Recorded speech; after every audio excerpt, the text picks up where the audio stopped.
What is up? I'm NYJohn, and we're here with the finals of the Sunday Evening Cup Series. We have Team Genesis versus Can You Ring members. And we've been following Can You Ring members all day. They had three really strong victories leading up to this game. We'll see how they can manage against Genesis Int, who seem to have run the table on the other side of the bracket. And here we go. Bands are underway. Magnus and Batrider taken out by the Dire Squad. Radiant Team take out both Undying and Darkseer. And first pick is Bounty Hunter, who makes it through the pool to selection. And the response pick likely to be Jakiro and Templar Assassin, or Jakiro and Sven. But I'd assume Jakiro is going to get selected here. But Bounty Hunter, a hero we haven't seen make it through bans all tournament. So we're going to finally get to see some BH action in the finals. And it looks like Genesis is actually going into the reserve time to consider what combination of those three heroes they want here. I'm sure it's Sven, TA, and Jakiro, the ones they're really thinking about. Against the Bounty Hunter, too, Rubik, if he can steal off the track, it could be pretty cool. It's not a primary reason why you'd select that hero with your first two picks, though. And as such, I don't think he'll be picked here, but it's something to keep in mind moving to the third pick, potentially. And it's going to be Jakiro and TA like I initially predicted. It's pretty straightforward. BH, they're probably going to try and add Sven to the back of him, and then maybe pick up the Venomancer for the support against the TA. Wouldn't be a bad idea. And I mean, that's the one thing about 6.76 right now, is that for the most part, the early drafting is very foreseeable. It's very similar from game to game. It's just the way it plays out. And it's usually one of these six top heroes that you get to see picked up, and then the rebuttal is always going to be a typical two other heroes out of that top six pool. But then it opens up vastly as we move on in the draft. The fourth and fifth selections can be such a variety of heroes because there are a lot more heroes that are playable in this version of the game. It's going to be a Venomancer pickup here. That one seemed pretty straightforward. And they pick up a Chen too, so no Sven. Maybe another secret agreement that Sven can't be played. I don't know. Last game there was something fishy. I didn't actually ask them. I forgot to. Sven got banned out in the second ban phase, but he made it through. You don't see that happen all too often. And Jakiro, Templar Assassin, for their third pick here, they could pick up the Sven. They could pick up one of the hard carries, as that's going to be a primary focus for either team going into the next banning phase. They're going to take up a second support. So Keeper of the Light, Coddle will be a nice little addition. And this is the second time we've seen Can You Ring members picking up that Chen early on in the draft. We don't see Chen played as much as of late, so it's nice to see him back into the swing of things. But in the same regard, he's not quite as powerful as he once was. However, Splinter played a really strong game on him the first time around. Bans coming out here, though. They take out the Lone Druid, Puck, as well as Nature's Prophet. Also out. Ban for Genesis.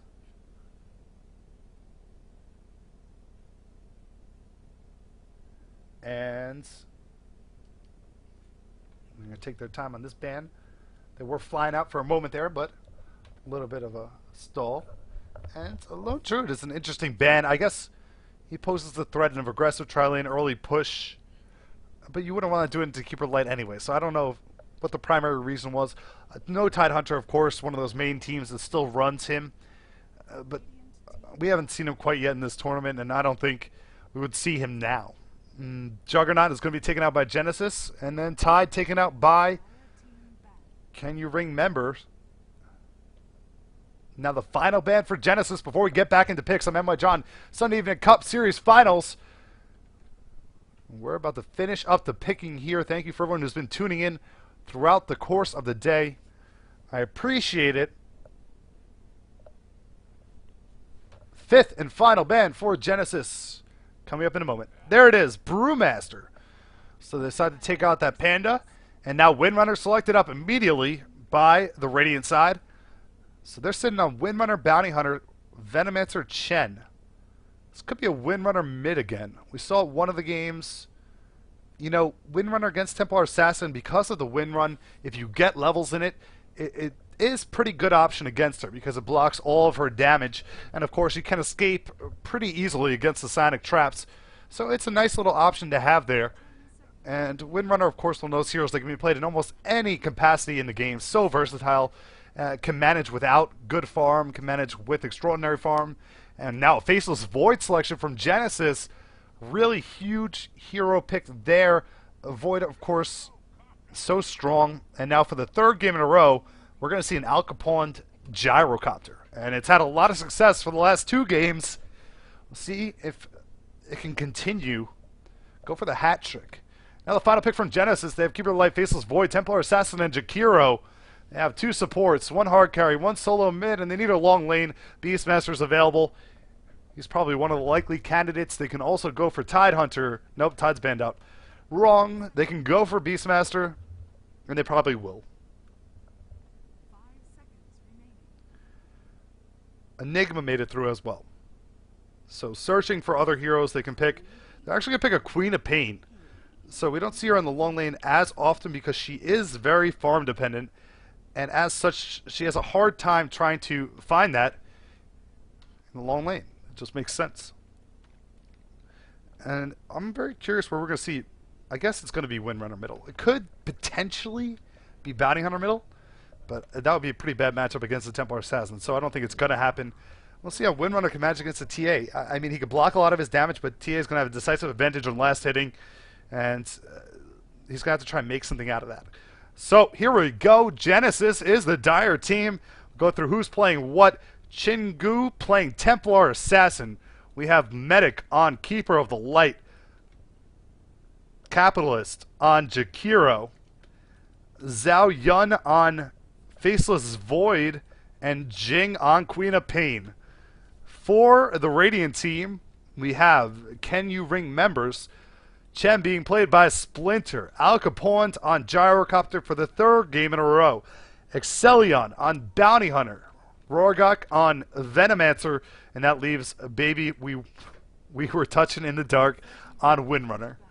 And even after watching this team for, this will be the 4th game in a row, I still have a tough time saying that name. Pause coming out for 1 second, and hopefully they stick to that.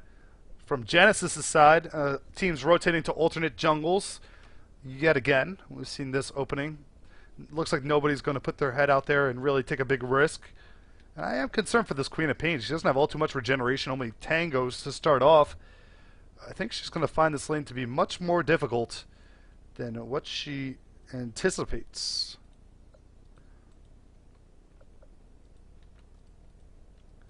Meanwhile, we see sentries and some obs coming out. Templar Assassin, standard opening. Nothing really to nitpick about right now. So we'll just leave it at what it is. Bounty Hunter's going to have a tough time up top. It's not going to be a fun lane. Keeper of the Light, we've seen a lot of times he can get a good amount of farm out of the jungle. If he stacks it up, illuminates. So if he is able to do that, they're going to have a nice little counteraction to Chen getting some good farm in the jungle. And that should make things pretty straightforward, pretty even.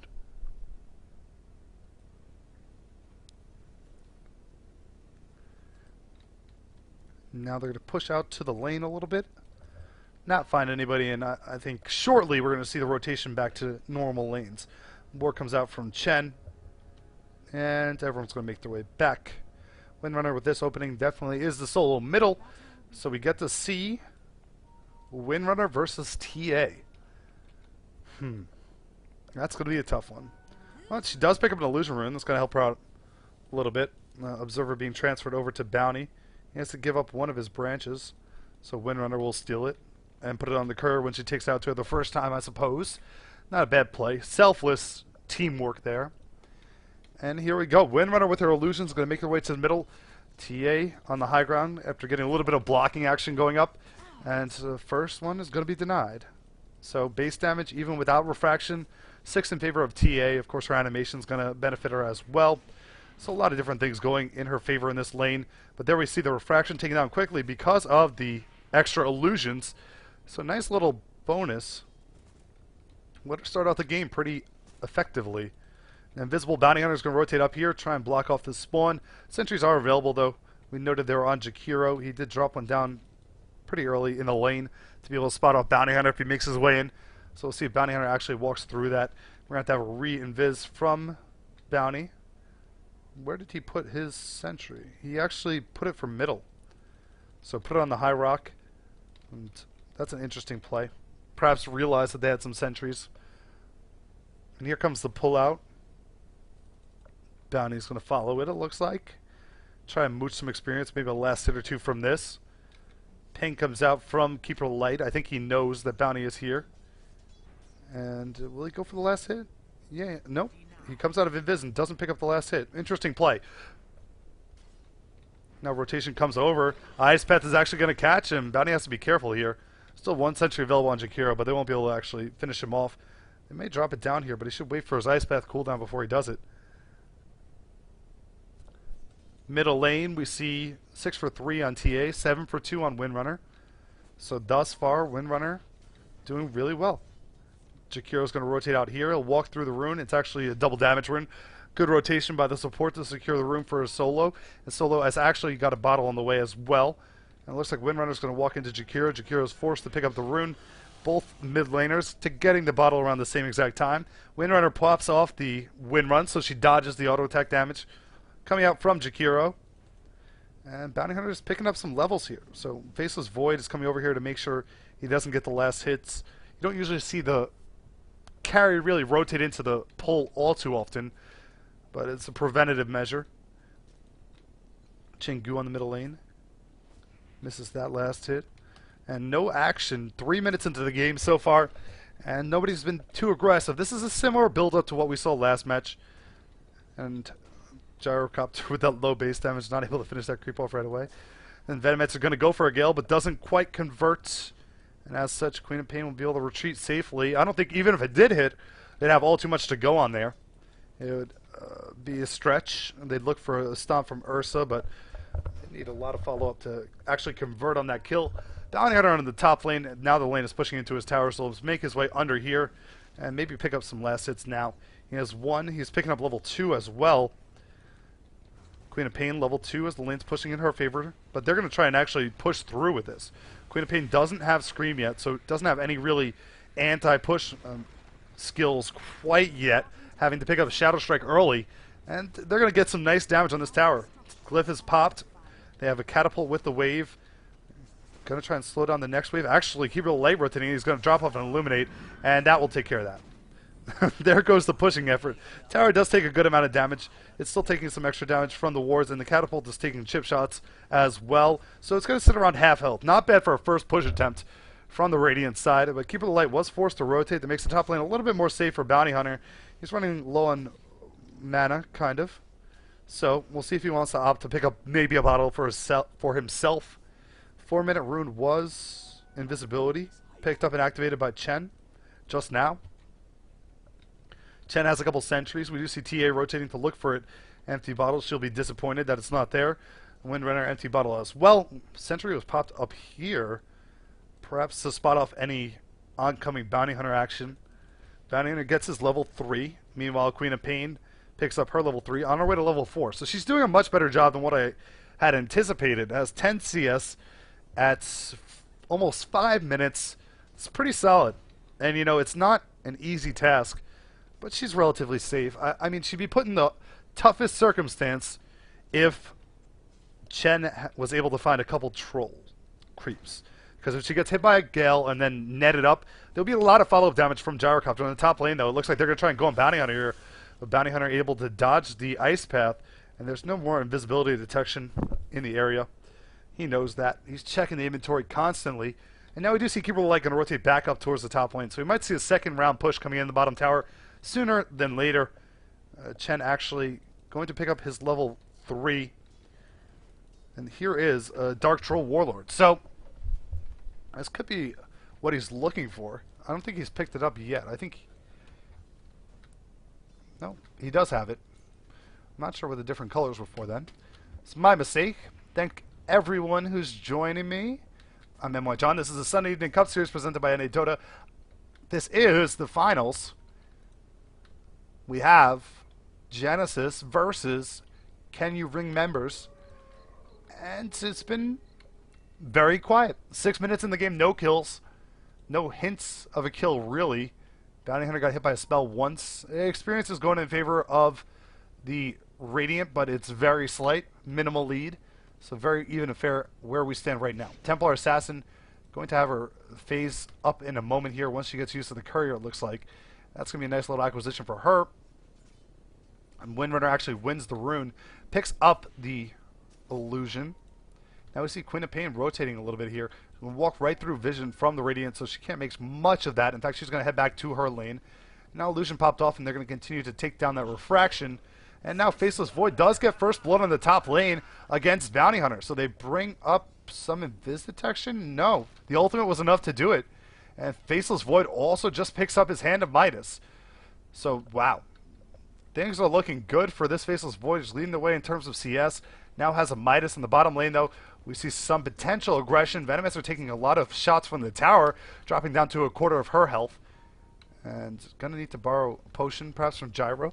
Gyro has his phase boots up, as well as a Bassi. Actually, she had a potion. And now it's an Aquila. So they're going to push onto this tower. Meanwhile, the Dire are doing the same in the top lane. They're going to bring forward the catapult a little bit. Bounty's going to put some hits onto Jakiro, but got to be careful. The sentry was just placed, and he's going to walk back into it. Stun proc comes out instantly from Faceless Void, but the Ice Path just being used is not going to be able to chain up enough, as well as the Chronosphere being down. So he'll survive, and he is level 5. So once he gets to level 6, expect a lot of movement.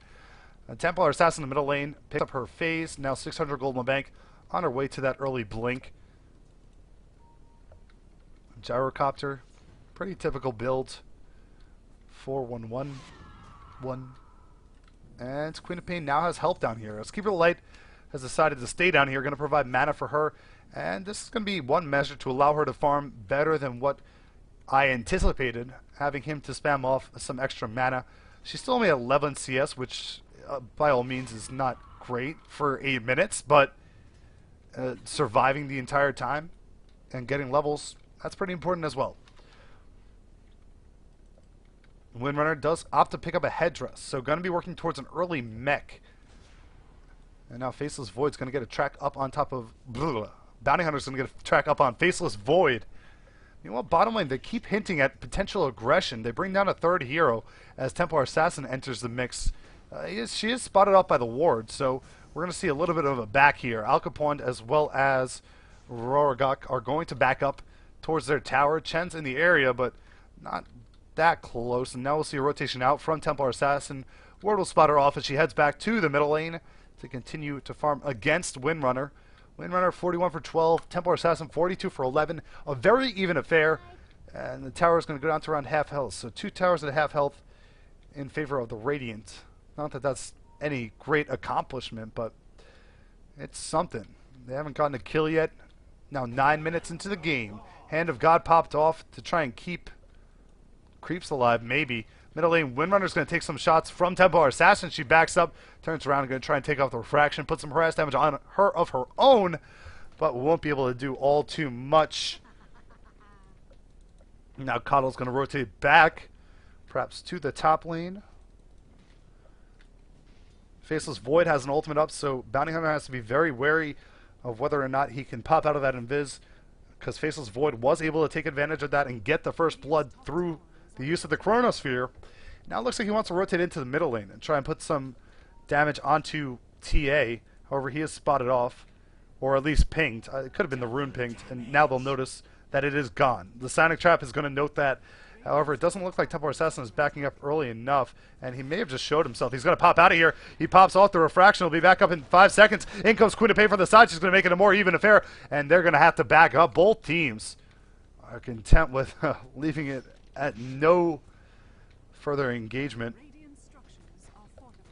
Bottom lane, Capone continues to farm, but of course with the Midas up on Faceless Void, if things are to continue this way, Faceless Void is going to farm at a much greater rate. The middle tier 1 though is being challenged here. Excelion's taking a lot of damage from the tower, needs to be careful. TA thinking about jumping on him And this tower might get denied here. They're going to throw off an Illuminate. Actually, the last hit denied comes out just before the attack comes off from Windrunner. Well played by Keeper of the Light. Now Excelion's trying to take down Templar Assassin, but he doesn't have a track on her. He's got to pop it off. In fact, he's going to have to go invis and just leave because he doesn't want to die here. Illuminate flies off, and it's enough to kill him. Keeper of the Light with 2 huge plays. Medic, an Illuminate to kill off Bounty. Bounty, questionable over aggression. He really had no chance of killing that TA, so I wasn't sure why he overcommitted so hard. But now he dies. The tower gets denied. Meanwhile, though, the Radiant do capitalize and take down a tower on the bottom lane. So, tower kill for them. Chen working towards his mech, well on his way. He'll have that in a timely fashion. Gyrocopter going for the same opening. Drums are next. Here they are, coming out to him on the courier.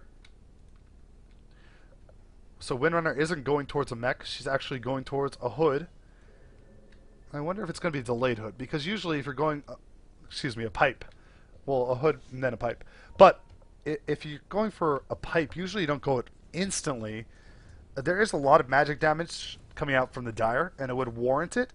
But certainly she could benefit from getting a Force Staff, which we typically do see. And now Templar Assassin's going to run forward, run into a Plague Ward coming out from Rorgok, and she'll retreat to the high grounds. So a lot of positional play. There was a kill picked up on the bottom. So Gyrocopter picked up a kill on Queen of Pain during that tower push. So Al Capone's once again starting off the game very strong. However, this time he has a formidable counterpart. And Faceless Void now picking up a Perseverance. So it looks like he's going to go for a Battle Fury on top of a Hand of Midas, and his farm is going to be out of control. They need to move some people up here. Once again, it's only Bounty Hunter. He pops Invis, but it's not enough. He's going to go down to Faceless Void again. Actually, it looks like TA might get the last hit with a haste. Trying to outrun, and he does make it out of the sentry range. Chen pops off the Hand of God, and they don't have any further Invis detection, so he's going to survive. Excelion just barely making it out. Uh-oh, but another sentry, and he walks into it. And down goes Bounty Hunter, so, I mean, not much he could really do there. He doesn't know where the sentries are, and they weren't going to allow him to TP out. They would have sat on him for quite some time. Meanwhile, in the middle lane, Venomancer picking up a kill, though, with the help of Windrunner onto Keeper of the Light. So, not for nothing. They get a trade elsewhere on the map, picking up a kill. Gyrocopter still bottom lane, relentless. Continues his farm, continues to push it out moderately. Tower's taking a little bit of chip damage. But he's not really afraid of Queen of Pain alone. And that's what she is right now. They know where everyone else is across the map. And as such, Al Capone is going to stand his ground up here. Queen of Pain's going to throw off a Shadow Strike if she gets the opportunity. And maybe try and follow up with some damage. I mean, Queen of Pain has a lot of burst damage. She doesn't have enough farm. She could switch those boots over, and I think she can use every spell. 130, 380. Yeah, she could definitely use every spell. She probably needs Scream twice, though. He's going to walk through the sentry. He knows it's there. He's been hit by the creep wave. And now it looks like Bounty Hunter's going to realize that and turn around. A couple more heroes rotating in. Faceless Void does not spot them. Line of sight did not grant them vision. Jakiro now is going to be targeted. The Ice Path flies off and catches 2. Chen as well as Bounty Hunter, but down he goes. And this is going to be a nice little gank. They're going to get track gold from that. And, of course, a team with Bounty Hunter is never truly behind in terms of farm because of track gold and the potential you can raise through that. Let's see. Faceless Void is content with continuing his farm in the jungle. I think the courier must have, yeah, it does. The Claymore is on the courier, so he's 200 gold away from finishing off a full Battle Fury. And we're only 15 minutes into the game, so his farm is astronomical. If we take a look at our net worth, it will show us that actually Gyrocopter's ahead of him, but not by that large of a margin. And now we do see a Shackle coming off on top of him. They're going to try and catch him here. He uses his Time Walk to get away. Will it be enough? Yes, it will, as Windrunner has nothing to further pursue him with. Jakiro, meanwhile, is going to be jumped on by Bounty Hunter. He pops off the Dusto. Keeper Lights in the area to try and thwart the further aggression. Call down's going to come. It'll be enough to finish off Jakiro, and down goes Keeper Light as well. And now it looks like Chingu's trying to make his way in with Templar Assassin. He has 1,700 gold in the bank, trying to work towards that blink, but he got delayed. Dire's top tower has fallen. And that's going to be it. They're not going to follow up any further. little back and forth. They're going to track him, but this is far too early to try and push him to the base. They don't have that much of a lead. It's 73 in terms of kills. We can take a look at the graphs, though, and 5,000 gold and 5,000 experience, both of which are decent, but it's not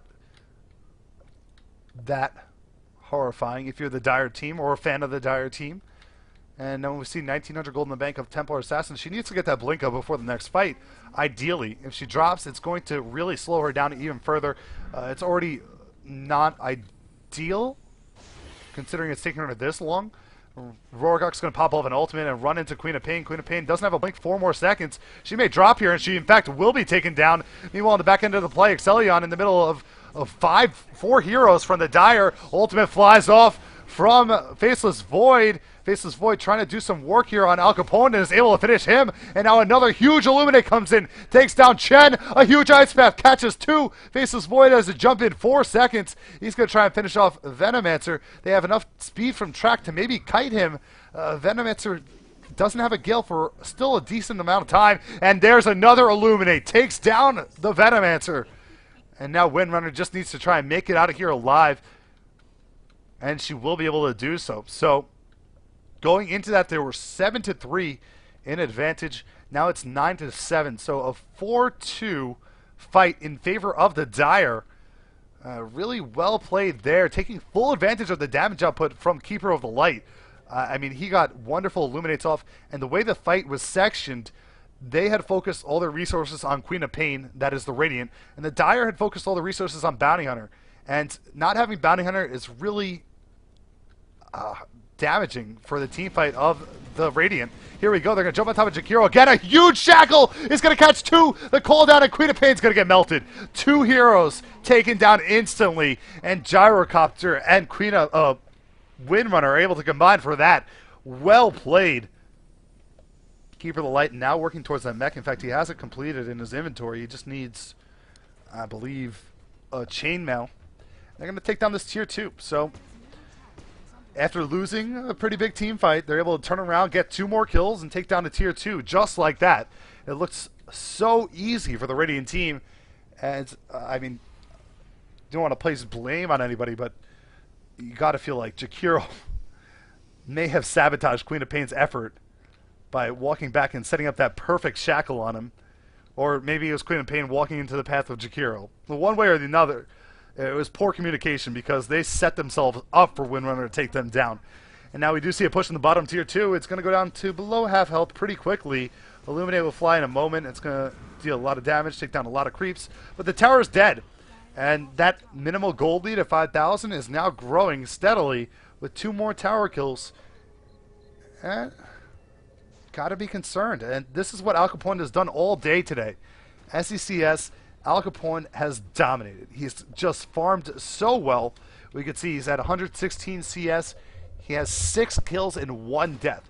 And this is eerily similar to the past 3 games. They have to do more to contest this Gyrocopter. Now he has the Shadow Blade up. It's going to be so hard to take him down. In the middle lane, though, we do see a shackle flying off on Jakiro. She needs to make her way out of here, though, because Templar Assassin's coming in. And they do pop off the wind run, but a nice Ice Path is going to catch 2 in it. Templar Assassin decides to back off, though. As for the back end, we have Bounty Hunter making his way in. He'll get a track kill on top of Jakiro. And now track may fly in a moment on top of Templar Assassin as well. In fact, they're going to switch targets to Keeper of the Light. Keeper of the Light pops off his mech to heal everyone back up. Bounty Hunter needs to retreat. The pursuit's going to be there. Another blink from Queen of Pain in a second. And actually, she's going to be forced back. Chen is going to be the new target, and Windrunner. The ultimate pops off. The Chronosphere will catch both of them. And Chen going to pop out the mech and survive for a second, but not long enough. And now it looks like Bounty Hunter wants to make his way back in, and he's able to finish off the Faceless Void! A Janata Strike plus a Shuriken Toss is enough to just come in and last minute KO him. And now Al Capone wants a piece too. He's coming in on top of Jing. Jing going to try and make his way out of here, and he will be able to do so pretty safely. Al Capone not done yet, though. He's still running into the base and a little bit overzealous, but he's able to finish off Templar Assassin instead. He doesn't care. He's going to take down anybody. And Al Capone, this game, instead of going the same build he did in the last 2, he's going to respect the other team a little bit more, perhaps, and purchase a BKB, which is now completed, and that cannot be a good thing if you're on Team Genesis. Thank you for everyone who's tuning in. I'm NYJohn. This is Sunday Evening Cup Series presented by NYJohn. We are watching Genesis on the Dire team versus Can You Ring members on the Radiant team. And Can You Ring members, last minute addition to the SCCS, are really looking good. They've dominated in their past 3 games. The last game actually was a lot closer. Perhaps some follies on their end should have ended a little bit earlier. This game, very close, but it seems like every close team fight is going in favor of the Radiant. Just because Gyrocopter is there and he's getting kills. He's getting track gold. He's getting everything, and now his farm is huge. And here we go. Shackle flies off on Queen of Pain, but there's going to be no follow-up except for a power shot. It'll chunk a little bit of health away from Jing. Jing's going to be just fine. He picks up a second Null Talisman, and this is the issue I referenced talking about a Queen of Pain. It's a hero that, yes, she does need levels. She needs levels so she can deal more damage. But she also needs farm. She can't live throughout these fights. A cooldown takes away a third of her health, and now it looks like the Chronosphere is going to be popped here on top of Baby We Were Touching, and now they're going to be able to take down Windrunner pretty easily. They're going to jump on Chen as well. Chen popped off the mech end-to-hand the god already. He's dead. A really nice initiation for the Dire team. They're going to try and follow up again onto Venomancer, and he's going to go down too. Cooldown does come in the middle of the fight, though, and Al Capone is going to try and 1v5 here. Bounty Hunter's not even in the area yet. He's taking down 1. He's taking down 2. He's going to go for 3. Down goes Jakiro as well. Templar Assassin looking for an opening to blink out, but it looks like the Satyr was able to tick off her BKB, or her blink rather, for a second. But however, the meld was enough of an opportunity to get it back. A huge fight once again. Al Capone exerting his dominance and definitely got a lot of help from that Venomancer ultimate in that last occasion. Now they're going to put some chip onto this bottom tier 3. And so I don't think they're going to be able to take it down, as the respawn timers on a lot of these heroes are low. TA, in fact, didn't die, so she's going to be able to come in here and have something to say about this. But they do get a good amount of damage on it. It's down to around half health. The Catapult's still going to take a couple more pot shots and do its job. So another huge team fight for the Radiant. Windrunner now picking up her Force Staff. Now she'll be working towards that hood and then eventually the pipe. So that's what I suggested. The transition. Force Staff is so essential just to have the better maneuvering, set up better opportunities, or even save your teammates. And they're going to go for a Roche here. This is a risky choice, as the entirety of the Dire team are alive, but they're afraid to go uphill. And they could spot off the Bounty Hunter up here. They might try and jump on him. He throws down a track onto Keeper of the Light. All the while, Roche is dropping.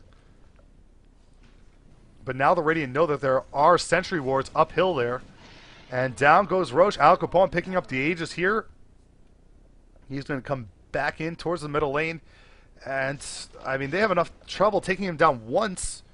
Taking him down twice is going to be a very tall task to ask of this Dire team. And Genesis may have met their match. 17-3 is a kill lead.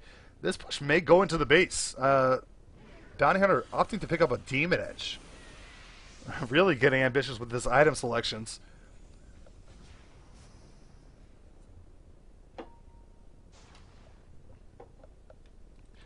And Rorgok also has a Force Staff, so pretty good farm on a support Venomancer to have that.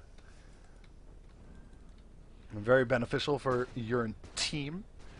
And I'm not sure they're really dead set on pushing this middle lane. Faceless Void has come out of the base. He's tracked. They refreshed the track. Bounty Hunter kind of low on mana, though. They have Arcanes. Yeah, they do. So that won't be too big of an issue. And it looks like Al Capone is actually going to rotate back towards this middle lane. And this could be the wave they try and push with. He's going to lead the way. What can Jakiro do? He throws down an Ice Path to slow down the push. Dual Breath as well. Gale's going to come up and actually hit on top of Faceless Void. Rocket's going to come on the back end of it. And the tower is slowly being worked on now. Al Capone's tanking it for a couple hits and needs to be a little bit more careful. Now he has 3,500 gold in the bank. So his farm just continues above and beyond. He's at 14,000 gold net worth. Here comes the Plague Ward spam from Rorgok on that Venomancer. And once again, it looks like Al Capone is going to just transition to the top, farm it, and then make his way back to the middle. Maybe will stay top this time. They'll go for an actual split. Radiant's bottom tower is under attack. Track continually refreshed on Faceless Void. And now we do see Al Capone is going to get chakra drained. He's going to lose a decent amount of mana and some health. As this tower takes a little bit of damage from his relentless pushing. Middle lane, Radiant's bottom tower same stuff. This keeping the Dire team on their heels.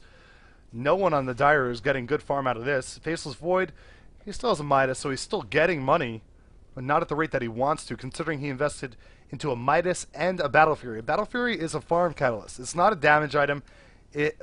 For its cost, it doesn't efficiently increase your damage as much as an alternative, such as Yasha, or such as Chrysalis does for its cost. And as such, it's another farm catalyst that's a big expenditure. That's why it's usually surprising to see someone go for two of those. Now Mega Kill flies off from Al Capone. I don't even know where. It looks like he dove into the base to take down the Queen of Pain, and now he's going to get slowed by the Sonic Trap. In comes Windrunner, and actually they're going to catch him here. Al Capone is going to drop. They pop off the mech, and they're able to send him back to the base. Splinter, huge play, saving the gyro. And he could buy travels now. He has enough gold if he wants to, and come back up here. He has 4,700 gold. He can almost buy a full Manta. And meanwhile, Queen of Pain's dead. They know that Chronosphere is not available, so they're just pushing in. And there goes the tier 3 tower. Now the initiation comes out. In the middle of the fray is Templar Assassin. However, some damage coming out on top of Jakiro from Windrunner. In fact, he's really low. Power shot's going to be charged, and enough to take him down. He'll go down. Queen of Pain jumps in, though. She's able to clean up the Bounty Hunter. And now she'll continue her pursuit onto Chen. The Al Capone made his way back into the fight as well. Faceless Void outside of the base trying to take down Splinter onto Chen. And he's able to do so, but not without costing him his life. And now Keeper of the Light is going to run away, and the Rax is going to be the new focus for the Radiant team as they try and solidify the first victory of a leg of SECS Season 18, as the other two legs did not count. Al Capone's going to take a lot of damage here, though. He is forced that forward. He needs to go into Shadowblade for him, but he opts not to. And as such, he will die. Actually, there was a Sentry here anyway. Wouldn't have done anything. And now Faceless Void is going to finish off Venomancer too, all in the back end of his buyback. And he's going to jump onto Windrunner. Windrunner force-staffs herself away. He won't have another jump for 8 seconds. That timing is going to be synchronized with her Windrun ability. And as such, Zhao Yun would not be able to catch up to the Windrunner and take her down. That was a good buyback, though. He picked up a couple kills, saved the Rax. They lose the tier 3, but the Rax still stands, and that's what counts. Templar Assassin down below half health, going to go to the bottom lane to continue to farm a little bit. And, I mean, it's just a tough situation for the Dire team.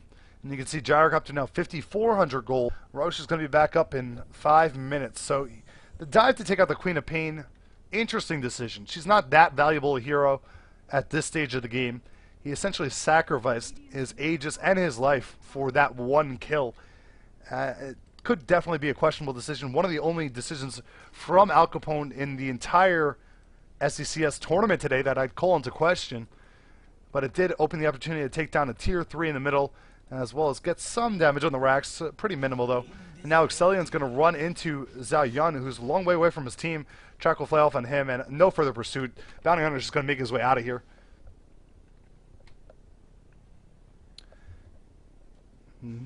Courier's going to deliver a Sanj. So, Sanji, interesting choice.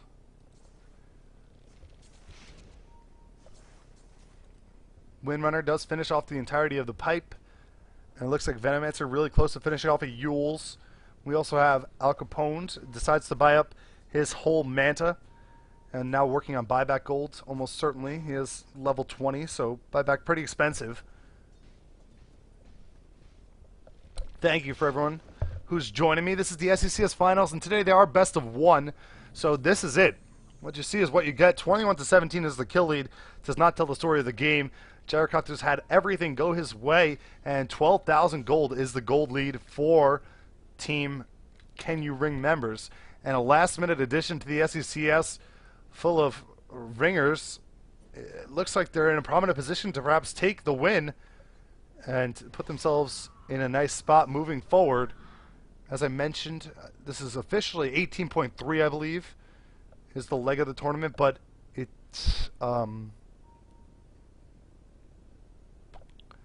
it's the first counting leg. So I think there's still going to be 2 or 3 or more legs, whatever it usually is. And as such, this will be a nice little lead for this Ringer squad, who may want to become a real team since they've had such great success. And Excellion's going to retreat here and smoke up. They're going to try and run into Al Capone, and he is here. They just have to follow through. He could be in teleport, though. They're going to have to pop off this ultimate. And in fact, oh, man. They drop down the sentry, and they'll find him.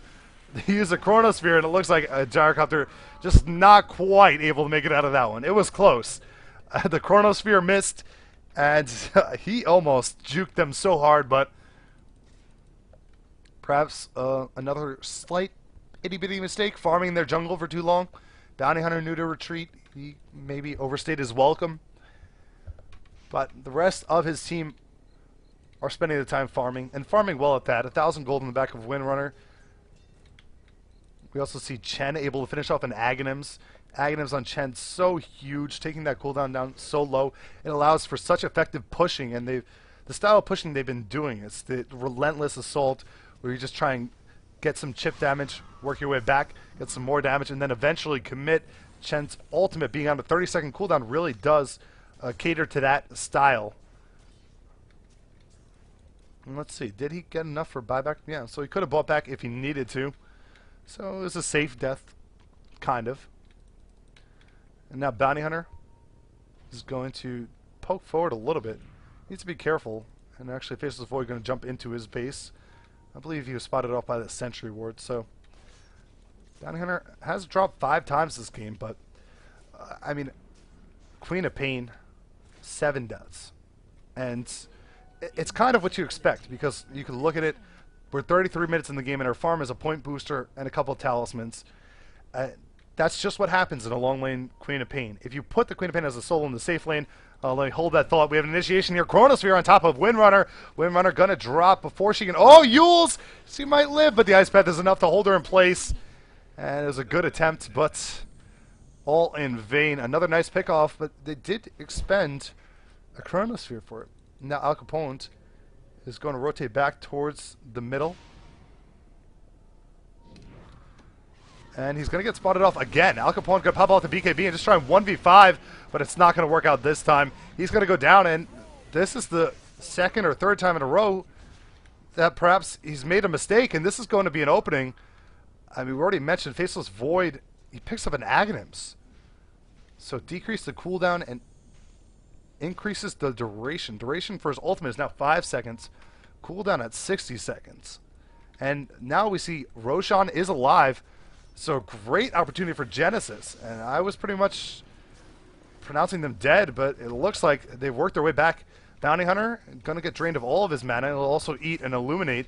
Jump forward by Faceless Void to try and put some additional pressure onto Rorgok, but Rorgok able to back up with his Force Staff. And now Roche is going to be their target, and there's nothing stopping them from taking this down. And Faceless Void afforded some space, got some more farm, opted for an Aghanims, questionable, but Aghanims, I mean, Chronosphere is the one thing allowing them to really pick off some of these crucial heroes. So, you know, if you can have a Chronosphere every minute, that's pretty awesome, because that's pretty much when you'd be ready for a team fight every minute. And now he has an Aegis as well. So I'm not sure if we'll see a more conservative look from the Radiant team going forward, or perhaps just some more united front, because Al Capone has worked kind of independently, and it's been a little bit poorly executed in the last couple instances. So they're very spread out across the map. I'm not sure if this is what the diagram is showing us right now. Little drawing from Chen. But they might want to unify and try and make use of, you know, the mech, the pipe that they have as a group. It's still now pushing into a base. Chronosphere's on a minute cooldown. In fact, they may jump for it here. They're going to use it. Pop. They'll only catch one. Windrunner is able to get out of there, and now they're able to use the Yules on top of a Faceless Void. It looks like Chen's going to live through this. He pops off the mech. He pops off the head. Oh, God. And this could be a turnaround. Gyrocopter in the middle of the fight doing some work. They're going to turn on to Chingu, and it looks like the first death is actually going to be Chen, but Bounty Hunter gets a kill on Templar Assassin, and now Faceless Void revives, but they're going to pursue him. The invisible Al Capone leading the way. He's tracked. The blinding light does push them back and may have just saved him. But nothing's for certain yet. The pursuit is still red hot, and they're going to go into the base. And it's all because Windrunner was not hit by that ultimate. And Yules is pretty awesome, too. I mean, they're able to just whirlwind Faceless Void. And the ultimate lasts 3 seconds, and this lasts 2.5, so Yules, pretty effective countermeasure. And now they're going to take a full Rax. And that was really well-executed team fight. They stuck together. They finally got what they needed. And they're going to move towards the top, maybe perhaps a little bit misguided. And now another Chronosphere is available. He's looking for one. He catches only Al Capone just barely. And once again, he's going to struggle to make use of it. Gyrocopter needs to back up out of here. He's going to stand his ground, able to take down Faceless Void, but Jakiro gets the kill on Gyro, and now Gyro buys back. There's a track out on Jakiro as well. They're jumping into the base. Bounty Hunter leading the way. He does have a Heaven's Halberd and is able to finish off Jakiro. Gem is dropped. They won't be able to pick it up, though, and now Venomancer trying to do some work on Templar Assassin, but Templar Assassin will get the last hit on him. Queen of Pain jumping in as well. Al Capone out of the buyback. Hit the call down in the middle of the fight. They jump on top of Keeper of the Light. He's dead. They take out Queen of Pain. 2 kills for Gyro, and now Templar Assassin's the last man standing. If they picked up the gem, they would have been able to find him there. But I think the gem was just left alone or destroyed. Instead, they'll take down the Rax. And this is a really bad look for Genesis. There was a moment there where it looks like they were making their way back into it. But once again, Can You Ring members, they've just asserted themselves so well. And just Faceless Void perhaps was reaching for that initiation in the middle lane. And as such, his whole team suffered. Following up to a poor initiation, they would have been better off to let it go. You know what? The Chronosphere was used. It comes back in a minute. Ignore it. Let it be. Instead, they followed through, and, you know, they just got rocked. I don't know if there's a nice way to put it. Cole down. Jakiro, peace. Taken down. Some more track gold. And that is probably going to be it for SCCS 18.3. Here we go, a couple more kill opportunities. Al Capone leading the way. He's going to turn onto Zhao Yun. Zhao Yun looking for an ultimate. Here it goes. But now Yules again. And props to Venomancer because he's been on top of that. And now Faceless Void is going to drop once again. And just a little bit of well harassment here. GG Cold. And your champion, the last minute team of ringers, Can You Ring members, is going to win the SCCS on this Sunday evening. Thank you for joining me. I'm NYJohn. It has been a pleasure to broadcast to you. I hope you enjoyed my casting as well as the games. 2 lopsided games and 2 games that were more interesting. And this certainly was one of them, despite the fact that this is going to end around the 40-minute mark as Mega Creeps make their way down the lanes. Here we go. Another Drain Chakra onto Bounty Hunter. And it's just a little bit back and forth for fun here. Bounty Hunter going to be taken down. And I've never seen a Bounty Hunter go for first item Heaven's Halberd. That is an interesting choice. Disarm is pretty nifty against Faceless Void and TA. So it makes sense. I just never seen it before. So perhaps innovative Bounty Hunter play. Very well executed Venomancer play. And you have to give some credit to Chen for taking a lot of the warding responsibility while getting his own farm still, and it allowed both of the supports to get substantial farm. That and the fact that they have a Bounty Hunter. So Bounty Hunter, of course, with the track gold coming out from their kills, facilitated a much better item build-up on his support heroes. And that's going to be it. Let's take a look at the final stats. It will show us the Gyrocopter once again.